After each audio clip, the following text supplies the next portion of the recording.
Saludo con gusto al senador Gustavo Madero, integrante del Grupo Plural en el Senado de la República.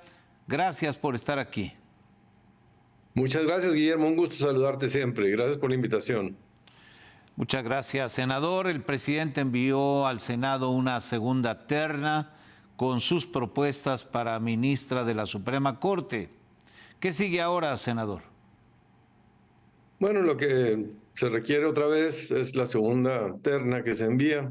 Se gira a comisiones para que se dictamine la elegibilidad y después de que las comisiones de justicia y estudios legislativos la aprueben la elegibilidad, entran al Pleno.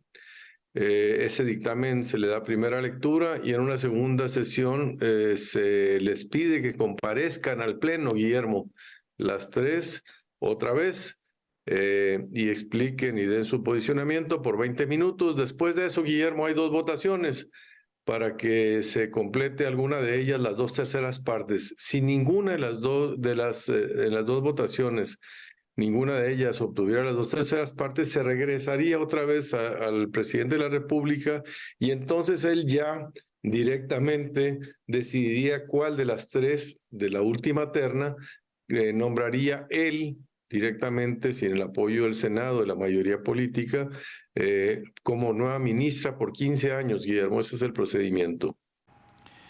Senador Gustavo Madero, en la segunda terna, el presidente repitió dos nombres que en la primera terna fueron rechazados. Lenia Batres, la hermana de Martí Batres, y Berta Alcalde, la hermana de Luisa María Alcalde. Agregó el nombre de Heréndira Cruz Villegas y yo te pregunto, ¿qué esperas que suceda con esta segunda terna?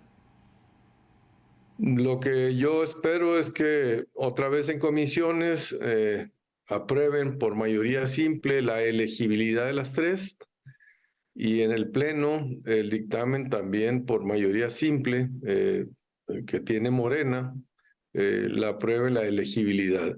¿Qué pasa después, Guillermo? La oposición, el grupo opositor, que tenemos el control de una tercera parte, necesitamos más de 45 votos. Los tenemos para ver si le damos o no a alguna de las tres, junto con Morena, la mayoría para que sea ministra, o tomamos la decisión, Guillermo, de dejar que esta decisión recaiga directamente en el presidente. ¿Y por qué sería esto? Sería la primera vez en la historia que sucediera que el presidente tuviera que nombrarlo en una ministra. Porque lo que está haciendo el presidente, Guillermo, es jugar con la Corte. Yo no soy de los que le dan mucho énfasis a la cercanía o incondicionalidad de las propuestas que son cuasi militantes de Morena y de la 4T. Lo que está haciendo el presidente es agandallarse, Guillermo, un nombramiento que le tocaría a la próxima presidenta de la República, que yo espero que sea Xóchitl Gálvez, pero incluso que pudiera ser eventualmente Claudia Sheinbaum, se lo está arrebatando, porque esta le tocaría al nombramiento cuando en diciembre del año que entra el ministro Saldívar terminara ordinariamente su periodo. Al renunciar, Saldívar, de manera obsequiosa, le da al presidente de la República, Andrés Manuel López Obrador, la posibilidad de nombrar no los 3 ministros que le correspondían durante sus sexenios, sino 5. Acuérdate que al principio presionaron a Medina Mora para que presentara su dimisión sin ninguna explicación y ellos nombrara a uno, después los 3 que le correspondían y ahora el quinto sería con el ministro Saldívar, la renuncia. ¿Qué hacen con esto, Guillermo? En México, una Suprema Corte de 11 ministras y ministros necesita solamente 4 votos para que una ley inconstitucional se pueda mantener sin ser expulsada por estos 4 votos. Es una aberración. Acordémonos de la ley eléctrica, de la industria eléctrica, es inconstitucional, o la de los militares, y si 4 ministros votan en el sentido favorable a mantenerla, vigente, se mantiene vigente. Entonces, por eso al presidente le interesa tanto tener 4 incondicionales. Él dice que 2 le salieron conservas y por eso ahora le urge nombrar a un incondicional por 15 años. ¿Por qué? Porque piensa que la próxima legislatura ya no va a tener los números para poder imponer a alguien con esas características de incondicionalidad, Guillermo. Senadores de oposición como tú, Gustavo Madero, me han dicho que desde su punto de vista ninguna de las 3 propuestas cumple con el perfil de autonomía e independencia necesario para ser ministra de la Corte, por lo cual es probable que se rechace la terna. ¿Qué opinas? Ese sería el mejor escenario a mi juicio, Guillermo, para dejarle todo el peso político al presidente de la República, que él asuma esa responsabilidad y ese costo de nombrar a una persona con esas características de incondicionalidad. Y esa sería mi propuesta, pero obviamente si 5 o 6 senadores piensan distinto del bloque de oposición, se pueden sumar a Morena y darle la mayoría. Eso es lo que vamos a tener que discutir y ojalá podamos mantener la unidad del bloque opositor, Guillermo. Esa es mi posición, pero yo soy de la postura de que no hay que apoyar a ninguna de las 3, sino dejar que el presidente se la trague todita sola, que él asuma esa responsabilidad y ese costo, Guillermo, de lo que está haciendo. Desde tu punto de vista, ¿existe alguna posibilidad de que se logre construir la mayoría calificada que se requiere para que transite alguna de las propuestas de esta nueva terna, Gustavo? Sí, mira, si Morena cierra filas con uno solo y 5 o 6 del bloque opositor negocian con Morena, lograrían esa mayoría calificada tristemente. Yo espero que no sea el caso, Guillermo, espero que el bloque opositor nos mantengamos en una sola postura y que podamos seguir haciendo vigente esa voz unificada de la oposición para que Morena y el presidente asuman los costos y las consecuencias de sus actos. De no ser aprobada esta segunda terna, el Senado quedará marginado de esta decisión y el presidente decidirá el nombramiento con todo el costo político que pueda cargar él en lo individual, pero no parece que esta fuera lo más deseable, senador. Mira, el Senado de la República es de mayoría en Morena, controlado por Morena. Actúa renunciando a su facultad de nombramiento de más de 100 nombramientos pendientes, algunos del Poder Judicial y otros órganos constitucionales y legales. Los tiene detenidos, Guillermo. Esto lo hace abierta y francamente de manera para debilitar a todos estos órganos. Y en este caso nos están diciendo, oigan, pues, ¿cómo va a renunciar el Senado a su facultad?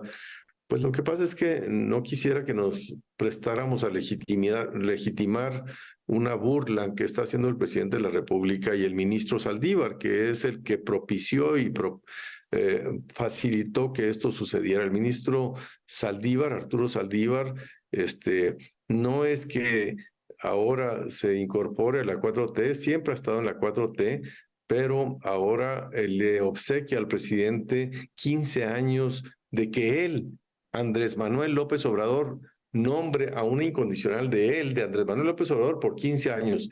No que lo nombre Claudia o eventualmente Xóchitl, sino que lo nombre el presidente.